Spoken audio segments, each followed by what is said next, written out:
Olha só, vamos receber nos nossos estúdios o professor Daniel Cara. Muito bem-vindo, Daniel, tudo bem? Tudo bem, Dri, um prazer estar aqui contigo, com toda a comunidade da Fórum, com o Rovai, nesse dia maravilhoso, depois de uma vitória do Corinthians. Pois é, chamar logo um corintiano. Vocês deram 3 chutes nos 2 jogos, 3 chutes a gol e fizeram 2 gols. Você vê o que é eficiência. Fizeram menos posse de bola, menos ataque, menos tudo, cara. Menos chute a gol. Mas o que conta no jogo é bola na rede, Rovai. Infelizmente. Tem que mudar essa regra. É que o Yuri... Vocês ficam com o Paulista, a gente fica com a Copa do Brasil, que Libertadores para vocês já era. Tá? Já era. Não sei se já era também, né? Você sabe como é corintiano, né? A gente acredita em tudo, né? Então, vamos ver. Quarta-feira tá aí. É quarta, né? Quarta. Pra gente, foi pior vocês terem tomado esse sacode na Libertadores, porque aí só sobrou o Paulista, tinha que vir com tudo, tal. Ainda tivemos o desfalque, né, do Neymar, não é fácil a vida. Com o Neymar o jogo seria outro, viu, companheiro? O Neymar, ele com responsabilidade, querendo jogar futebol, ele é o maior do Brasil hoje, mas o problema do Neymar é a responsabilidade. Acho que nesse caso é a recuperação mesmo, viu, velho? Eu tava com medo disso acontecer, não devia ter jogado contra o Bragantino. Mas é um gênio. É poupado, né? É um gênio. Mas também se poupasse, será que ganhava? Porque foi um gol de falta dele e um gol de um escanteio cobrado por ele. É foda. Os últimos 5 gols do Santos, antes desse último, tiveram participação do Neymar. Ele é muito acima da média, mas ele não tem muita... Eu acho que ele não tem responsabilidade com o jogo, não. Eu adoro o Neymar, para deixar claro, como jogador, não como pessoa. Eu separo muito bem essas coisas, né? Sim. Mas ele é um cara que, se tivesse centrado, para mim, eu já teria sido o melhor do mundo várias vezes, né? Também acho. Mas, enfim. Vocês têm uma magia, cara. Logo o Andrezinho, que foi jogador do Corinthians, é da base, é corintiano. Agora o filho dele joga no Santos, os 2 filhos jogam no Santos. São considerados os futuros Neymares aí do Santos. O Santos é impressionante. O raio cai várias vezes no mesmo lugar. Quem que é aquele menino? Esqueci. É um menino, o nome dele agora eu não vou lembrar, mas são 2 irmãos, um de 17 outro de 11 anos, que são os 2 melhores da base no Brasil hoje.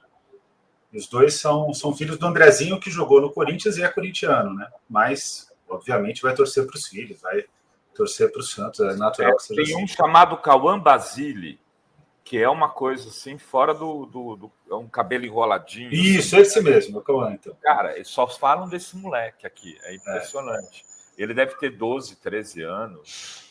O Corinthians tem um que é parecido com ele, mas que até o Palmeiras tentou contratar, mas eu acho que esse menino, esse do Santos aí, parece que é mais encorpado,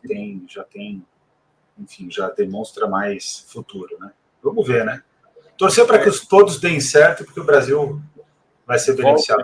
Volte a disputar alguma coisa com um nível de mínimo, né, de competitividade, porque as últimas Copas foram meio bizarras, né? Na última, em especial, o pessoal fala do Neymar, ele fez um golaço, a gente tinha tudo para ganhar naquele jogo, e aí aquela zaga, impressionantemente, comete erro bizarro, né? Mas olha só. Vamos lá. Vamos voltar para a temática. Vamos lá. Porque o pessoal aqui da comunidade o pessoal não gosta de futebol. É política na veia, assim. Aí gosta de falar. Aí se a gente Bolsonaro. fala, a audiência cai, viu? E aí eu queria faz tempo que a gente não conversa com o Daniel, queria ver o que você está achando disso tudo, da denúncia dos 34 denunciados pela tentativa de golpe, as defesas que foram divulgadas na semana passada, né, das 34, não sei se você conseguiu olhar mais ou menos, mas parece que tem uma ação coordenada, né, de negar o golpe, algum outro, Mauro Cid, destoa, e o ex-ministro da Defesa. Mas o que você está achando dessa situação toda e você hoje crava que vai ter prisão em breve esse ano? Qual que é a sua expectativa?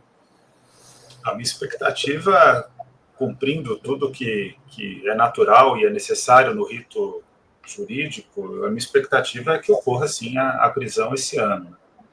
Veja, não existe alternativa. Vai ser muito desmoralizante para o sistema de justiça brasileiro diante das fartas provas. E é interessante isso, Dri, porque as provas elas são mais do que evidentes, se é que isso é possível, mas elas todas, boa parte delas, o contexto era de conhecimento geral da população. O Bolsonaro não participou, não tentou, não articulou tentativa de golpe só nos bastidores. Ele fez isso de maneira pública. Aquela reunião com as embaixadas, né? Eu tenho vários amigos que trabalham em embaixadas, que eu fui adquirindo amizades por conta de trabalhos em influência política na Organização das Nações Unidas. Eles falavam de maneira clara. Eu visitei naquela época, eu visitei o consulado da Rússia, eu visitei o consulado da Colômbia, visitei o consulado, aí não fui eu, foi outro grupo de militantes nossos que visitaram os consulados da União Europeia, os consulados árabes, eu visitei, eles visitaram o consulado de Israel, porque o Brasil fazia parte, naquele momento, da revisão periódica universal. O governo Bolsonaro foi colocado no centro da Comissão de Direitos Humanos das Nações Unidas e foi avaliado. E eu visitei várias embaixadas em Brasília, conversei com consulados aqui em São Paulo, Rio de Janeiro, enfim. E todos eles diziam que aquilo era algo inimaginável. As pessoas ficavam sem graça, né, que participaram daquela tentativa do Bolsonaro de tentar descredibilizar o processo eleitoral brasileiro. Então, além de tudo, o Bolsonaro ele comete um crime que ele continua cometendo, que é um crime de lesa pátria.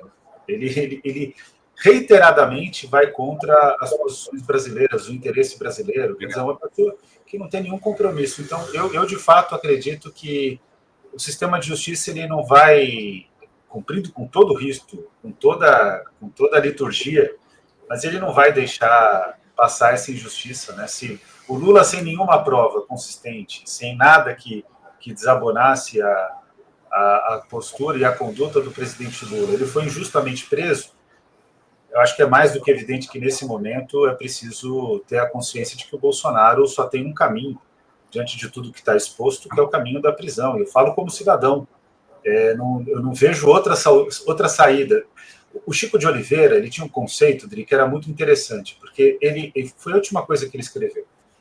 Ele foi meu professor, um dos maiores pensadores do Brasil, trabalhou com o Celso Furtado na criação da SUDEM. Ele tinha uma ideia de que o problema do Brasil não era o jeitinho, porque o jeitinho, muitas vezes a gente fala que o jeitinho brasileiro trava o desenvolvimento do país, é um elemento do atraso. Ele vai dizer, olha, o problema do Brasil é que o jeitinho é autorizado pelo jeitão. É o jeitão que autoriza o jeitinho, e o jeitão é das elites econômicas. E ele estava fazendo um belo ensaio sobre isso, acabou que ele já estava perdendo ali um pouco da vitalidade e publicou um livro pela Boitempo, se não me engano, que tem, entre outros artigos, um artigo sobre essa questão, mas ele escreveu um livro que não ficou pronto. Uma pena. Mas o fato é que essa questão do jeitão, ela, de certa maneira, explica o que é essa forma como o sistema de justiça age. E contra o Bolsonaro tem que acabar o jeitão. Ele tem que, de fato, ele e os outros denunciados, né, feito o devido processo legal, eles têm que pagar na justiça sobre algo que é gravíssimo, porque eles atentaram contra o Estado brasileiro, contra o Estado democrático de direito instituído na Constituição de 88.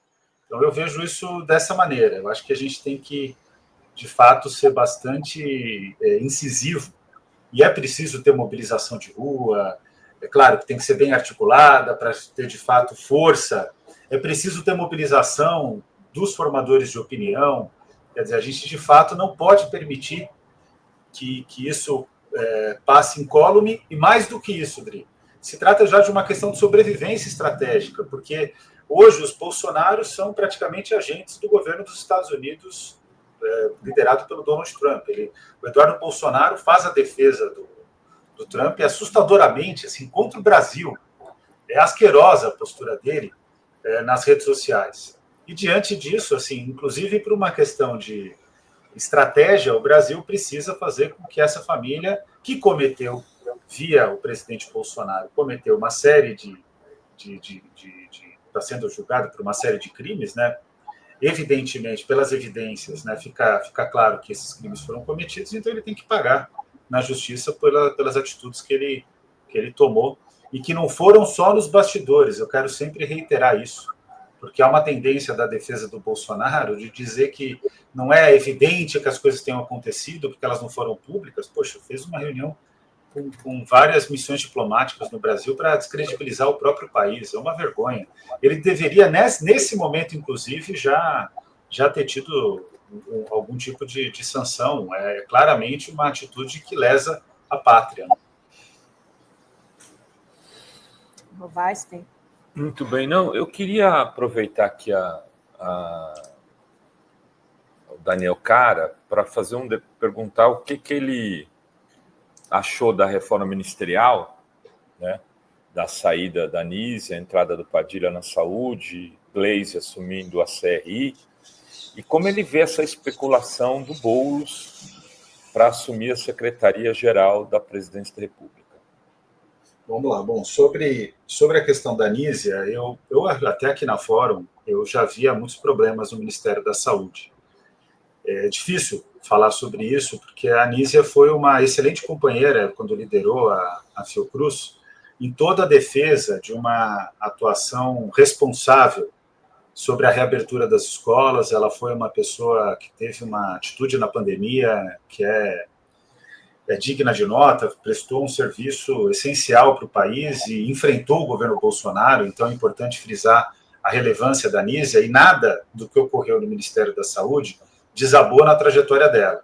Mas como gestora pública e como uma articuladora da política de saúde, especialmente com o Congresso Nacional, e essa articulação é necessária, ela falhou. E o Ministério da Saúde foi menos operante do que é necessário que ele seja. E do que é necessário que ele seja em qualquer governo que busque garantir qualidade de vida para a população. É claro que ela sofreu uma série de boicotes, Povai. Não vou aqui também tapar o sol com a peneira, né? Ela teve muitas dificuldades, que foram dificuldades dela e dificuldades que foram criadas contra ela, o que é natural, infelizmente, na política, porque o jogo é assim, e ela não soube responder. Então, a substituição pelo Padilha, que é uma pessoa que eu tenho apreço, admiro, acho que é uma figura importante do Partido dos Trabalhadores, apoiei ele quando foi candidato ao governo aqui em São Paulo, fiz campanha, tenho um bom diálogo. Acho que ele teve erros ali na condução de algumas ações, como, por exemplo, a composição do Conselho de Desenvolvimento Econômico e Social. Falei isso para ele, inclusive. Mas eu acho que ele é uma pessoa vocacionada para esse cargo na saúde, com enorme experiência. Fez um programa essencial que só não elogia o Mais Médicos quem não conhece o país. Eu fui para municípios no interior do interior do interior, e que o que tinha lá era um médico cubano. E a gente tem que ter coragem de dizer no nosso campo que os médicos cubanos prestaram excelente serviço para o Brasil. Tem que parar com essa questão de que, porque o programa é mal avaliado por conta de uma propaganda falaciosa, de fake news, as pessoas acabam recrudescendo, tendo medo de elogiar o programa. Eu sou apaixonado pelo Mais Médico, porque eu vi a diferença que fez. Desafio qualquer pessoa a visitar os lugares onde de fato fazia diferença ao médico cubano e perguntar para a população o que elas acham do Mais Médicos. Agora tem um grande projeto que tem que sair, que é o projeto de especialidades do governo federal, que mais para... né? Exato, mais especialidades, que tem uma articulação muito bem construída ali pelo próprio Padilha, que esse projeto, se ele sair, vai melhorar a qualidade de vida das pessoas. Então, quem critica o projeto, e eu tenho várias críticas ao governo, mas nesse caso está criticando equivocadamente, porque o Mais Especialidades ele é necessário. Tem que ver como vai ser a composição do programa. Pode ser que no ajuste de gestão tem coisa ali para aperfeiçoar, Mas, enfim, é algo que eu acredito que vai ser o carro-chefe do Padilha. Em relação à Gleisi, eu convivo no Congresso Nacional, concretamente, vou dizer de forma muito franca, menos do que eu convivia no passado, nesse momento, por vários fatores, porque com o tempo a gente vai ficando jogador velho, né? As pessoas não gostam que a gente fale de futebol, mas eu não consigo me libertar. Então você já vai pegando atalhos. Antes eu ficava, para ter o mesmo resultado, ficava dias no Congresso Nacional, e agora a gente já sabe de forma mais objetiva como funciona o jogo. A Gleisi tinha muitas dificuldades de coordenação política, mas não é que ela tinha dificuldades porque ela em si tem dificuldades de desempenho. Ela tinha dificuldades porque ela estava, na prática, enfrentando um Congresso Nacional que é de ampla maioria de extrema-direita, mesmo o Centrão não sendo extrema-direita, ele pensa como extrema-direita, e a Gleisi tinha que desarmar, e qualquer parlamentar do nosso campo, ele tem que tentar desarmar uma bomba-relógio, que é a bomba-relógio do utilitarismo da relação política, do paroquismo, das emendas parlamentares, a bomba que foi construída pelo Temer e pelo Bolsonaro. E ela enfrentou esse sistema. O Zé Guimarães, que é do Partido dos Trabalhadores, não enfrentou o sistema, ele se apropriou também do sistema, se tornou sócio do processo. Então, eu acredito que o presidente Lula acerta ao colocar a Gleisi no seguinte sentido: ele está colocando uma pessoa de confiança que tenta desarmar o grande problema da articulação política do Executivo com o Congresso Nacional, que foi a aliança que se construiu de controle orçamentário por parte do Congresso Nacional, pelo Eliseu Padilha e pelo Michel Temer, durante o processo de impeachment. Vocês se recordam que a Dilma entrega para o Eliseu Padilha a articulação política e ele se apropria da articulação política junto com o Michel Temer e constrói o processo de impeachment? E a Dilma não tinha muitas alternativas, eu não estou aqui fazendo uma crítica a ela. Mas o fato é que eles construíram a ideia do orçamento secreto, que foi aperfeiçoada pelo Bolsonaro, que no começo enfrentou e sofreu dificuldades no Congresso. Vocês se recordam naquele período da pandemia, que o Bolsonaro teve muita dificuldade no Congresso, depois ele conseguiu ganhar todas as emendas à Constituição. A gente avalia na ciência política a força de um presidente da República sobre emendas à Constituição. Quanto mais emendar a Constituição, mais forte ele é, porque ele está transformando uma política de governo em política de Estado, uma política em Constituição, que é o Estado brasileiro. Então, na prática, a Gleisi tem essa tarefa, Rovai. Se ela vai ser capaz de executar a tarefa, eu acho que ela é uma pessoa extremamente capacitada. Eu vou ser honesto com vocês, eu tenho contato com a história e com a trajetória da Gleisi há muitos anos, para saber que ela não é uma pessoa de esquerda da mesma maneira, porque acredita nas mesmas coisas que eu tenho total compreensão disso. Ela, como presidente do PT, ela era coerente com aquilo que a base do PT demandava, quando ela era criticada por ser de esquerda, o que, na minha opinião, eram os acertos da Gleisi, inclusive. Mas eu acredito que ela vai ter uma missão que ela vai ter que dar conta. Não sei se ela vai conseguir. Estou sendo bastante claro aqui. Em relação ao Boulos e para o Congresso, para o Ministério, o Boulos tem tido um desempenho difícil na Câmara dos Deputados. A Câmara dos Deputados, quando você tem uma figura muito grande como o Boulos, ela é um ambiente que ela diminui a tua força política.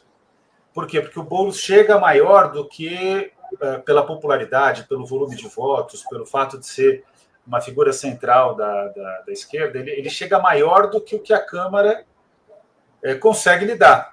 E aí a tentativa, vi isso acontecer com o Paulo Renato Souza, vi isso acontecer com várias pessoas, razoavelmente com o Ciro, eles acabam diminuindo a sua força dentro da... Até com o Lula. Até com o Lula, não. Aí eu fico com o relato do Florestan. O Florestan considerou que na Assembleia Constituinte, o único parlamentar do PT que tinha coragem de questionar o processo, assim como ele, Florestan, era o Lula, né? Porque o Lula é o Lula. Mas o Lula, a gente tem que se acostumar a entender que o Lula é uma figura que ela é fora de comparação. Ele é um fenômeno que tem problemas, que tem qualidades, mas ele está fora de comparação. Ele não tem... Ele sempre é muito grande. O Haddad costuma dizer, com quem também eu tenho um bom diálogo, mas bastante divergência, o Haddad costuma dizer que o Lula ele tem uma característica que tudo que ele faz é avassalador. os acertos, os erros, quer dizer, tudo na vida do Lula é fenomenal, não tem como explicar, né? A própria prisão, a maneira como ele sai da prisão, vence a eleição, quer dizer, o cara, ele é diferente, né? Não tem ponto de comparação. Mas o Boulos sofre disso, Rovai. Ele tem dificuldade lá no Congresso Nacional de poder desenvolver a própria liderança dele.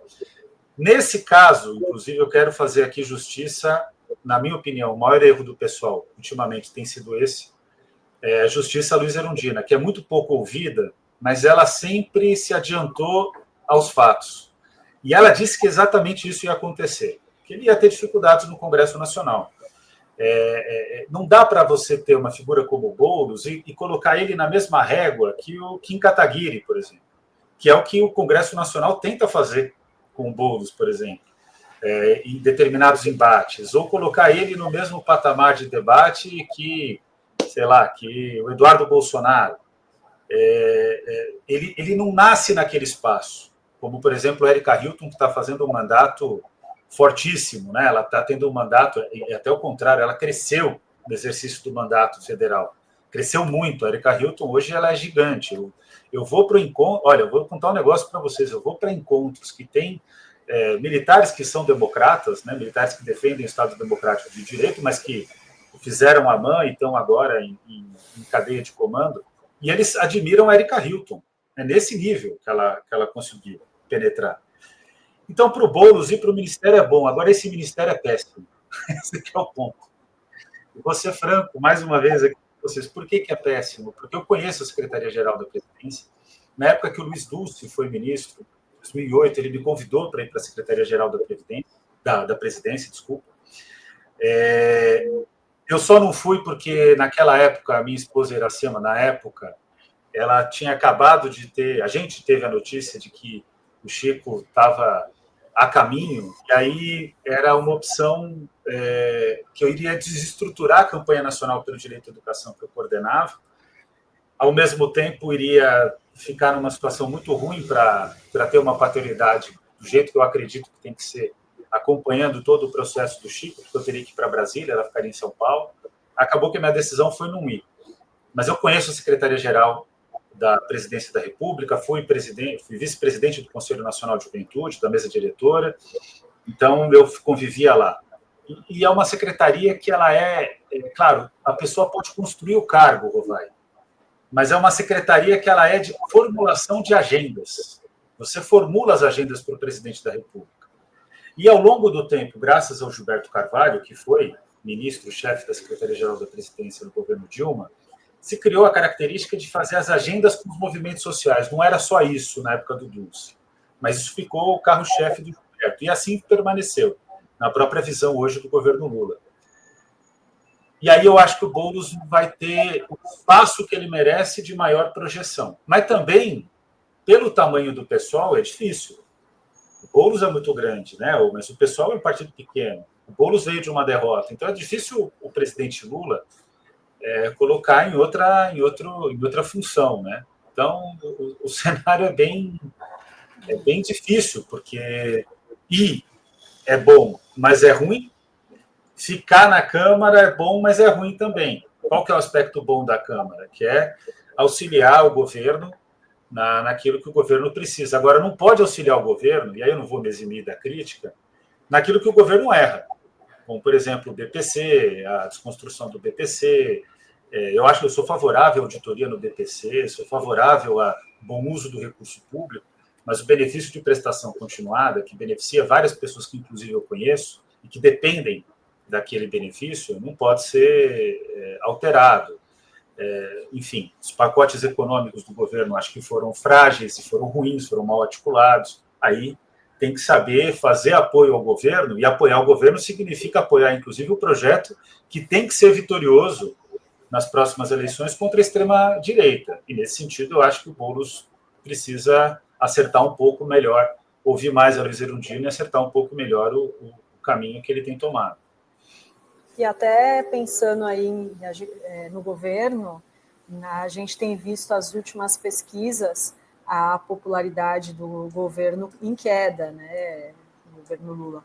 Eu queria, a que você atribui essa queda e o que, na sua opinião, deveria ser feito para tentar melhorar, até para pensando que 2026 está aí, né? E o Lula é o nome do campo progressista, não tem outro, né? Ou se você acha que tem outra opção no campo. Não acho que tem.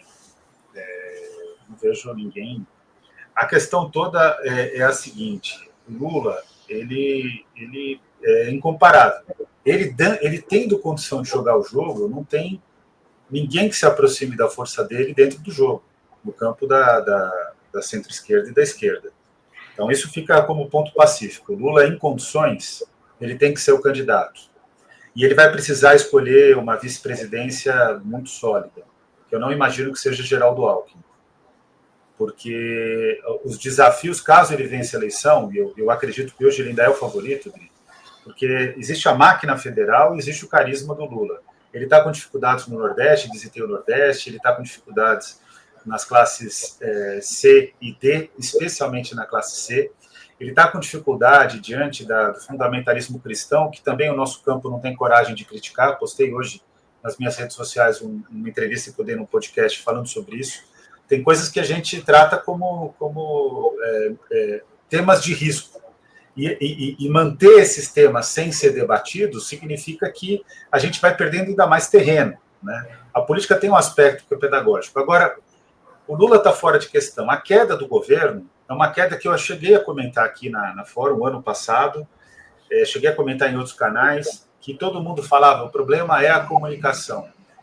Eu aprendi, inclusive com vocês, com a Iracema, que trabalhava com comunicação, minha ex-esposa, que é professora da USP junto comigo, aprendi com o próprio Dulce, que eu tinha bastante contato, com o Zé Dirceu, da maneira como ele milita, que comunicação ela é um fim político, ela não é o meio, como as pessoas imaginavam. Então, não tenho dúvida de que comunicação no governo era uma área problemática, mas não era esse o problema, na minha opinião, central. O problema é que o governo tinha pouco o que comunicar e o governo tomou medidas econômicas que foram medidas de recuperação econômica, e é isso que explica o PIB de 3,4%, mas um crescimento com muita concentração de renda. Ele não teve capacidade de atuar sobre a distribuição de renda. E ao não atuar sobre a distribuição de renda, considerando a inflação dos alimentos e considerando a concentração de renda, que significa que as pessoas que votam de fato no governo não melhoraram sua qualidade de vida, e nesse sentido até é parecido, mas não tanto com o que aconteceu com Biden nos Estados Unidos, o resultado é que o governo está com crise de popularidade. Por quê? Porque a promessa que foi dada era a promessa da volta da picanha.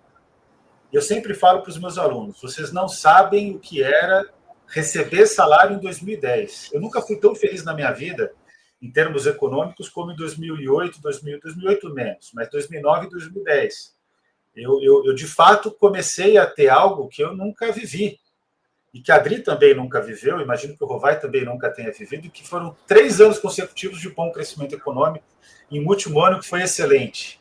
Eu imagino a alegria do povo chinês, que cresce acima de 5% todo ano. Deve ser uma maravilha. Tanto que o Lula saiu com 87% de aprovação, né, em 2010. Exato.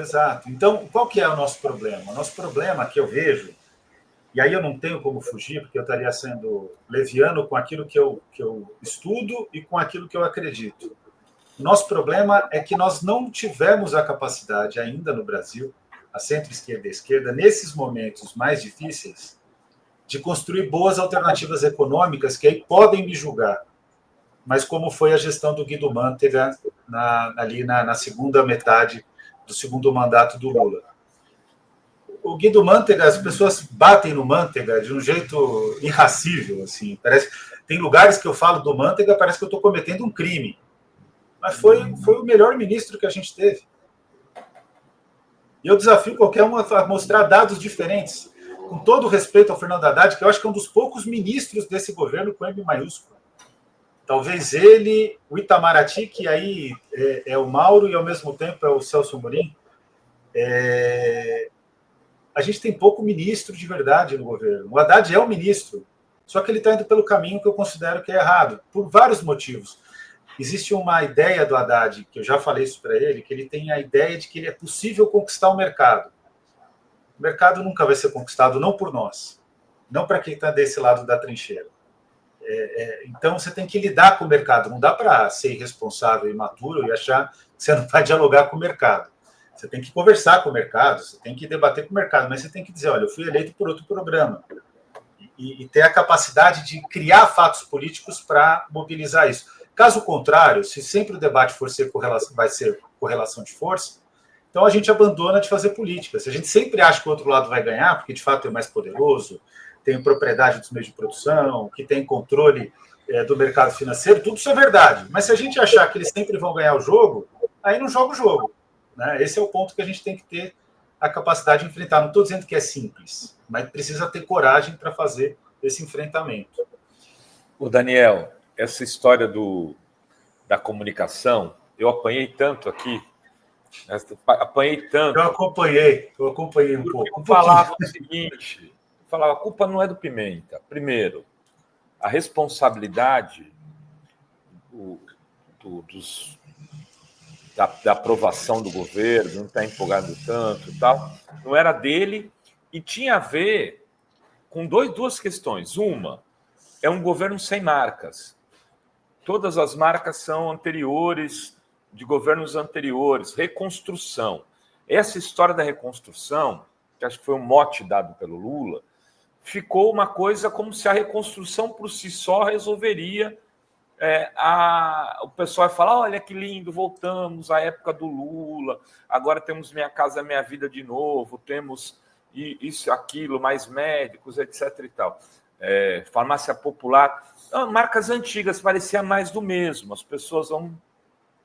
Eu falava aqui, não vou citar o nome do ministro, encontrei o ministro uma vez e falei, vem cá, quais são as novas marcas que vão rolar? Né? Já tem planejado para o segundo?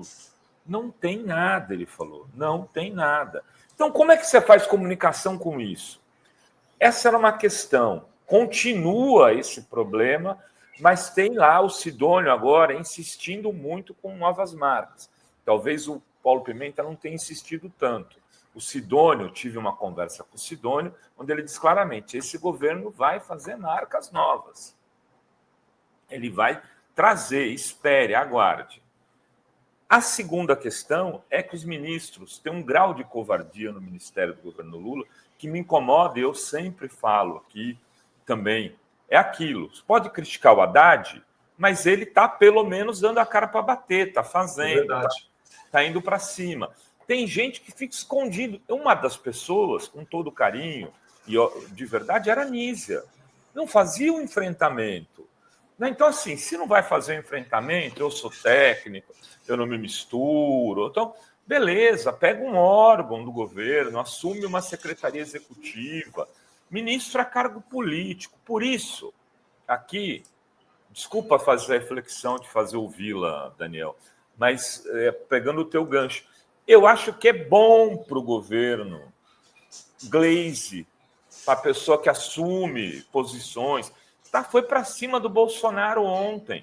Eu fiz um post dizendo, olha, Gleisi está sinalizando qual vai ser o papel dela no governo. E para cima do Bolsonaro, precisamos de gente que faça isso. Né? O Boulos seria bom nesse sentido, um cara que fala a língua do movimento social, do movimento popular, trazer esse tipo de gramática para dentro da fala. Quando o Boulos foi criticado por ser indicado ao ministério, só nisso ele já comeu 3 ou 4 caras, ela jantou, né, que vieram encher o saco. Um foi o Ciro Nogueira, mandou para os quintos dos infernos. O governo está precisando de gente assim. O governo está precisando de gente assim. Inclusive de direita, Daniel. Inclusive de direita. Nego que assuma lá e vá defender o governo pela direita. Né? Centro-direita, porque é uma composição. Então, se o Renan Pai topasse para o governo, eu falava, vai. Eu quero alguém que... Né, vai defender o governo. Defender o governo. Em relação à direita, tem até ministros que fazem essa ponte. O Fávaro, por exemplo. Faz essa ponte, desde que não toque no negócio dele, que foi o problema dos alimentos na semana passada. Eu concordo contigo, Rovai. O único problema é que existe a realidade palaciana. E eu acho, de fato, que a Gleisi vai ser muito ouvida, porque ela tem essa vantagem de estar numa secretaria extremamente sensível, que é fundamental para o jogo do poder em Brasília. E ela vai ter que lidar com... Veja, isso que você traz é interessante, porque ela vai ter que lidar, se for para ela ir para cima, ela vai ter que lidar com o Congresso Nacional, que é bolsonarista. Isso é uma questão que as pessoas têm que ter muita clareza. Você vai para uma reunião que tem parlamentares do Centrão, tirando 3 ou 4 que eu conheço, que são razoavelmente abertos, estou falando das lideranças, não estou falando do baixo clero. Você vai ali, a direita escorre. E eu não sei se a Gleisi vai ter tanto espaço para fazer esse tipo de manobra. Mas ela tem uma personalidade já estabelecida, eu acho ela uma grande mulher, tenho profundas divergências ao longo do tempo com a Gleisi. Na época que ela foi ministra da Casa Civil da Dilma, foi dificílimo lidar com a Gleisi. Não é que ela era conservadora nas pautas educacionais, ela era muito conservadora. Travava as coisas, mas depois a gente conseguia destravar. Né? Então, enfim, até pelo Planalto, a gente ia por cima, enfim, resolvia a questão. Mas a Gleisi era muito mais conservadora do que hoje, né? Muito. Ela foi mudando aqui. Isso é preciso ser dito, né? Sim. Agora, o que ocorre? O Boulos vai ter mais facilidade para falar, mas ninguém entrevista o secretário-geral da presidência, o ministro-chefe da Secretaria-Geral da Presidência. Ele pode mudar, o desempenho pessoal pode mudar o cargo, não tenho dúvida disso, mas é difícil. Agora, o ponto fundamental foi o que você trouxe. O problema do governo é de material também para a comunicação. Não tinha material. E o Pimenta não tinha a capacidade de convocar o material, porque aí tem um problema, Rovai. Quando você entra numa equipe que está com muita dificuldade, como a esplanada dos ministérios do Lula, e você entra desde o início, você foi um ator central para construir esse governo, como foi o caso do Pimenta, que é uma pessoa que eu, assim, em relação ao Pimenta, sempre tive mais concordância do que divergência, muito mais. Ele estava entre iguais, ele não tinha como convocar. O Sidônio vem com outra força, porque é uma força de renovação, ele pode chamar, ele pode ter ideias ruins, mas que as ideias ruins eventualmente podem dar certo, porque não tem uma predisposição de falar, olha, mas você está aqui desde o começo com a gente, você tem que entender a minha situação no governo, tem esse problema, tem aquele... Então, ele já era palaciano demais, era preciso vir alguém de fora. Eu não sei se o Sidônio vai fazer um bom trabalho, mas eu acho que tem melhorado. Posso estar errado, né? E talvez isso reflita nas pesquisas de abril. Eu não acho que as pesquisas de abril vão dar continuidade a essa tendência de queda. Eu acho que vai ser, no mínimo, estabilização. E eu acho que essa estabilização deve continuar até o momento que o governo ou apresente coisas de fato positivas ou a gente entre no calendário eleitoral. E se o governo não apresentar, aí não tem alternativa. Aí... Se a comida baixar, né? Se o preço estamos da comida sintonizados. baixar. É isso. A comida é fundamental. Tem um amigo meu que está fazendo uma matéria que vai sair, uma matéria sobre um jornalista, sobre os hábitos de consumo do brasileiro, como mudaram, né, por conta dessa crise. E está mudando para todo mundo. É claro que o impacto na classe E é gigante, na classe A é muito menor. Mas na classe E, isso eu vi, tá? Trabalho de núcleo de base, etc. Na classe E, o que está acontecendo, que é assustador, é que as pessoas estão comendo carcaça de frango. Vocês não sabem o que é carcaça de frango. É quando muito se encontra entre um osso e outro um pedacinho de carne. Então, é uma situação que a gente não adianta. Se não melhorar essa questão, não tem como. A gente não consegue fazer milagre. É isso. Muito bem, Daniel Cara. Parabéns pela vitória do seu time de novo. Tudo de bom para você. Espero Valeu, que... vai. Agora eu sou São Paulino. Então, agora eu vou torcer de São Paulo. Porque a Adri é São Paulina ou não? Ela foi um dia. Como ela mudou para ser santista, não, tudo em bem. nome da nossa da nossa relação e da disponibilidade dela para com o Santos, eu vou torcer para o São Paulo. Eu vou ver sério quando tem jogo, sabe? Eu nem... Você está como a nossa comunidade aqui, não gosta de futebol. Nossa comunidade tem problema com o Neymar. Porra, meu Neymar. Neymar. Se o Neymar quisesse ser meu genro, eu ia falar, pelo amor de Deus, sai fora. Porra. Mas se ele quiser jogar no meu time, velho. Olha, se vocês não quiserem mais o Neymar, pode mandar lá para o Parque São Jorge. Pode mandar, né? Vocês aceitam. A gente aceita. Valeu, Dani. Tchau, tchau. Valeu. Tchau, tchau. Tchau, tchau.